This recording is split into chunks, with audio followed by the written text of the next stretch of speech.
নমস্কার বন্ধুরা, আমি পলাশ বিশ্বাস আর আপনারা দেখছেন পলাশ বিশ্বাস ভিডিওস। আশা করি আপনারা প্রত্যেকে ভালো আছেন আর আপনাদের বাগানের গাছগুলিও ভীষণ ভালো আছে। বন্ধুরা, থাম্বনেল আর টাইটেল দেখে বুঝতেই পেরে গেছেন যে আজ কোন বিষয় নিয়ে আলোচনা করতে চলেছি।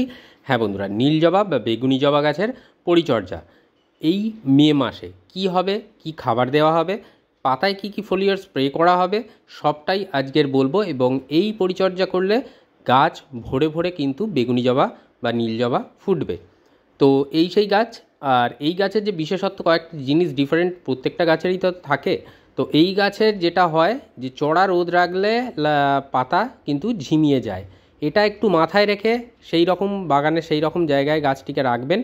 যারা গ্রিন নেটের তলায় রাখেন তাদের তো কোনো ব্যাপারই নেই, কিন্তু যারা আমার মতন খোলা জায়গায় রাখেন এমন জায়গায় রাখবেন যেখানে সকালের রোদটা তো পড়ুক, কিন্তু বেলা বাড়ার পরে যে চড়া রোদ সেটা যেন না পড়লেই ভালো হয়। তো এই গাছটিকে প্রুনিং করা হয়েছিল, প্রুনিংয়ের পর পিঞ্চিং করেছিলাম। দেখুন অজস্র ডাল কিন্তু এই গাছটি থেকে ছেড়েছে। এই গাছটি প্রচুর পরিমাণে ফুল দেয় এবং বর্ষাকালে বিশেষ করে এর ফুলের যে মানে আধিক্যতা সেটা কিন্তু দেখা যায়।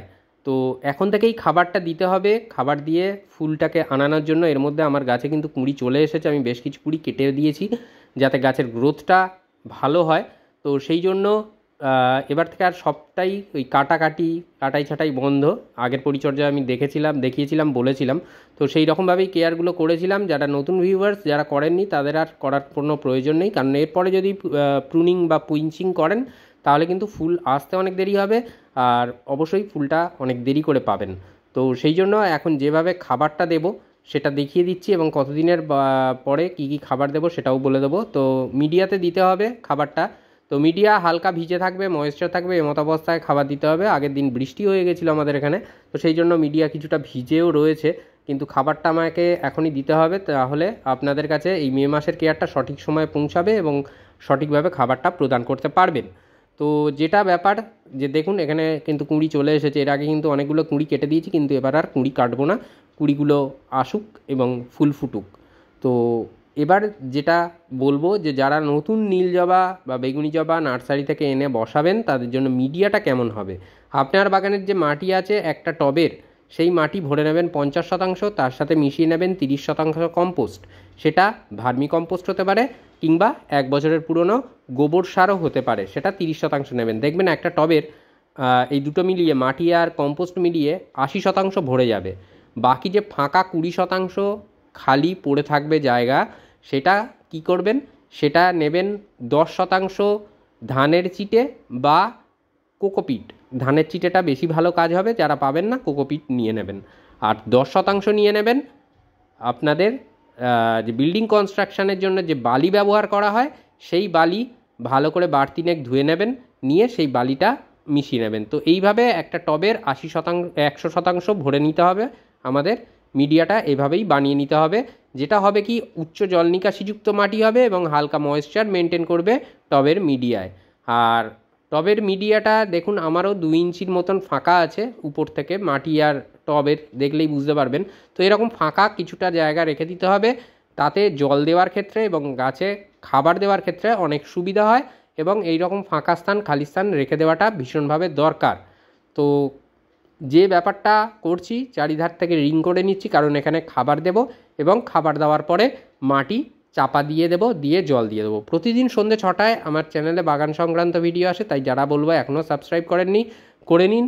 অনুপ্রেরণা যোগায় ভিডিওগুলো বানানোর ক্ষেত্রে। আর শেয়ার করার অনুরোধ রইল বাগানপ্রেমী বন্ধুদের মাঝে, যাতে সহজে সকলে সুন্দর মিলে আমরা বাগান করতে পারি, মন ভালো রাখতে পারি, মন হালকা রেখে বাগান করতে পারি।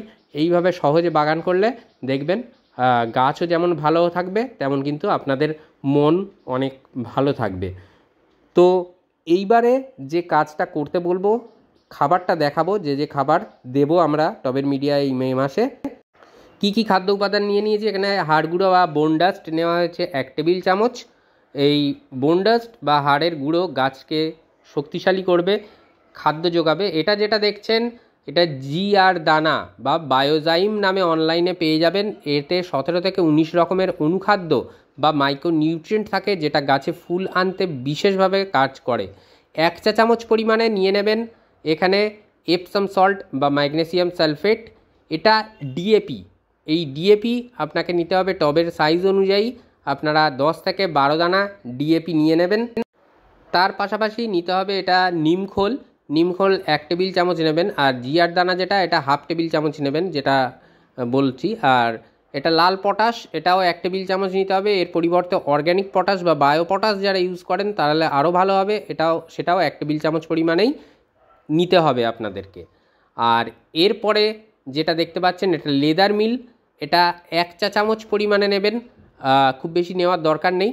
তো এই 1 চা চামচ লেদার মিল বা চামড়াকুচি সার, এটা কিন্তু ভীষণ ভালোবাসে জবা গাছ, তো সেটা দিতে হবে আপনাদের। আর এটা যেটা দেখতে পাচ্ছেন, এটা হচ্ছে সরিষা খোলের গুঁড়ো। আপনারা এটাকে অন্তত 1 সপ্তাহ শুকিয়ে নেবেন, নিয়ে ব্যবহার করবেন। 1 টেবিল চামচ পরিমাণে দিতে হবে। আর এই সরিষার খোলের গুঁড়োটা এরকম লাগছে এই কারণেই কালারটা, কারণ একটু ভিজে গেছিলো, তো সেই জন্য এরকম লাগছে। তো কোনো সমস্যা নেই। তো এই খাবারটা ভালো করে মিশিয়ে নিতে হবে। ভীষণ ভালোভাবে মিশিয়ে আমরা কিন্তু টবের মিডিয়ায় প্রদান করে দেব। আর মে মাসে এই যে পরিমাণের খাবারটা দেখালাম, এটা কিন্তু আপনাদের 15 দিনের ব্যবধানে দ্বিতীয়বার আবার রিপিট করতে হবে। অর্থাৎ এই খাবারটা আজ যেদিন দেবেন তার থেকে 15 দিন পর দ্বিতীয়বার এই একই পরিমাণের খাবার আবার দিতে হবে। তাহলে বুঝতে পারলেন বন্ধুরা যে কিভাবে কেয়ারটা করতে হবে। আর নীল জবা গাছের কিন্তু এই খাবার দিলে মিডিয়াতে, তারপরে যে খাবারগুলো দিতে হবে পরপর বলছি, একদম মন দিয়ে শুনে রাখুন। মিডিয়ার খাবারটা প্রথমে বলে নিচ্ছি, তারপরে কিন্তু পাতায় ফোলিয়ার স্প্রের কথাটা বলবো। তো এই যে খাবারটা দিলেন, এর থেকে ঠিক 3 দিন থেকে 4 দিন পরে, 3 থেকে 4 দিন পরে আপনাদের সরিষার খোল পচা জল যারা ব্যবহার করেন তারা সেটা দেবেন। একেবারে পাতলা করে দেবেন। যদি সরিষার খোল পচা জল 1 কাপ নেন, সেই কাপের সাথে সাধারণ জল আরও 3 কাপ মিশিয়ে নেবেন। মিশিয়ে নিয়ে সেখান থেকে 2 কাপ যে জল, সেইটা কিন্তু টবের মিডিয়ায় প্রদান করবেন। আর বাদাম খোলের জল যারা দিতে পারেন এই সময় খুব ভালো কাজ করবে। সেটা কিনা আপনারা 200 থেকে 250 ml পর্যন্ত 10 বা 12 ইঞ্চি টবের জন্য বাদাম খোলের জল ব্যবহার করতে পারেন। খুব ভালো রেজাল্ট পাওয়া যায় এই সময় বাদাম খোলের জল দিলে, কারণ বাদাম খোল অনেকটাই ঠান্ডা। সরিষার খোল যে হিটটা জেনারেট করে সেটা করবে না। বাদাম খোলের জল কিন্তু দুর্গন্ধ ছড়ায় না, এরকম অনেক ফেসিলিটি আছে, তো ব্যবহার করতে পারেন। আর এটা আপনাদের যারা সরিষার খোল ব্যবহার করবেন 10 দিনের ব্যবধানে ব্যবহার করবেন। বাদাম খোল যারা ব্যবহার করবেন সপ্তাহে 1 বার করে মিডিয়ায় দেবেন। তো এই গেল মিডিয়ায় খাবার দাবারের ব্যবস্থাপনা। এরপরে যেটা বলবো, পাতায় ফোলিয়ার স্প্রে করতে হবে। পাতায় কি ফোলিয়ার স্প্রে করতে হবে? যাদের কাছে 0050 এনপিকে বা যেটা সালফেট অফ পটাশ বলে, সেটা আপনাদের পাতায় স্প্রে করতে হবে। টবের মিডিয়ায় যেদিন এই মিক্সড খাবারটা দিলেন তার থেকে ঠিক 7 দিন পরে আপনারা গাছের পাতায় একবার ওই 0050 এটা স্প্রে করে দেবেন। তাহলে দেখবেন ভীষণ ভালো রেজাল্ট আপনারা পাচ্ছেন। জবা গাছ থেকে দ্রুততার সাথে কুঁড়ি আসছে আপনাদের জবা গাছে। যেদিন 0050 স্প্রে করলেন তারপরে একদিন গ্যাপ দিয়ে আপনারা কি করবেন, মাইক্রোনিউট্রিয়েন্ট দিতে হবে, পিজিআর দিতে হবে, সেটা বলে দিচ্ছি। তো তার আগে বলি, এই যেটা ছড়িয়ে দিচ্ছি জল দেওয়ার পরে, এটা হচ্ছে ভার্মি কম্পোস্ট। আপনারা চাইলে 1 বছরের পুরনো গোবর সারও ব্যবহার করতে পারেন। এটা মালচিংয়ের আকারে দেওয়া হচ্ছে। এটা মাটিটাকে ময়েশ্চার রাখবে, ভিজে রাখবে, ঠান্ডা রাখবে, শিকড়টাকে রক্ষা করবে, পাশাপাশি গাছকে কিন্তু নিউট্রিশনও যোগাবে, যেটা গরমকালে এই রকম মালচিং করে দেওয়ার ভীষণ দরকার। বিভিন্ন উপাদান দিয়ে মালচিং করতে পারি আমরা, এই কম্পোস্ট দিয়ে এখন দেখাচ্ছি। আবার কিছুদিন বাদে যে মানে আরও গরম বাড়বে যখন, তখন কিন্তু মালচিংয়ের আলাদা জিনিস দেখাবো, যেটা একদম ঘরোয়া উপাদান দিয়ে তৈরি করতে পারবেন মালচিংটাকে। তো সেরকম দেখাবো, নজর রাখতে হবে, খেয়াল রাখতে হবে। এখন যেটা দেখাচ্ছি সেই রকম আপনারা করতে পারেন চাইলে।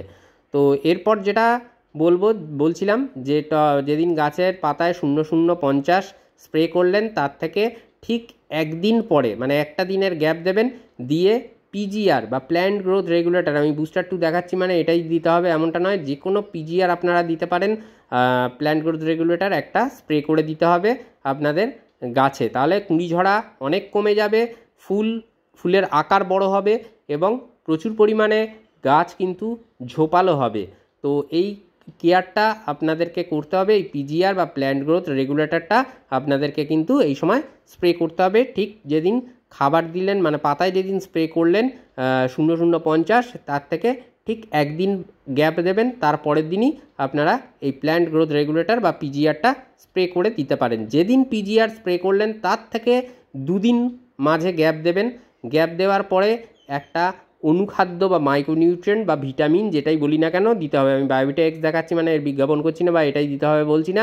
যে কোনো পিজিআর, যে কোনো মাইক্রোনিউট্রিয়েন্ট দিতে পারেন, তবে সিউইড বেস ফার্টিলাইজার বা সিউইড এক্সট্র্যাক্ট এই জাতীয় জিনিস দিলে ভীষণ ভালো রেজাল্ট পাওয়া যায়। তো আপনারা সাগরিকা বা অল ইন গোল্ড সুপার এগুলো দিতে পারেন, বা অনুখাদ্য হিসাবে এর পরিবর্তে আপনারা কিন্তু Agromin gold max, Agromin max, Mobomin ইত্যাদি ইত্যাদিও দিতে পারেন, যেটা আপনাদের সহজলভ্য হবে। ব্যাস, আপনার কিন্তু এই মে মাসের পরিচর্যার কেয়ার শেষ এখানেই।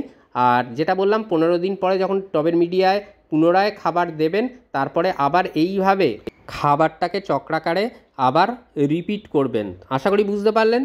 এরপরেও যদি কোনো প্রশ্ন থাকে প্রশ্ন করবেন, আমি সবার প্রশ্নের উত্তর দিয়ে থাকি। মন থাক চিরসবুজ, পৃথিবী হোক সবুজময়, এই বলে আজকে এখানেই সমাপ্ত করছি। আবার আসছি আগামীকাল ঠিক সন্ধ্যে 6টায়। খুব ভালো থাকবেন বন্ধুরা সকলে, নমস্কার।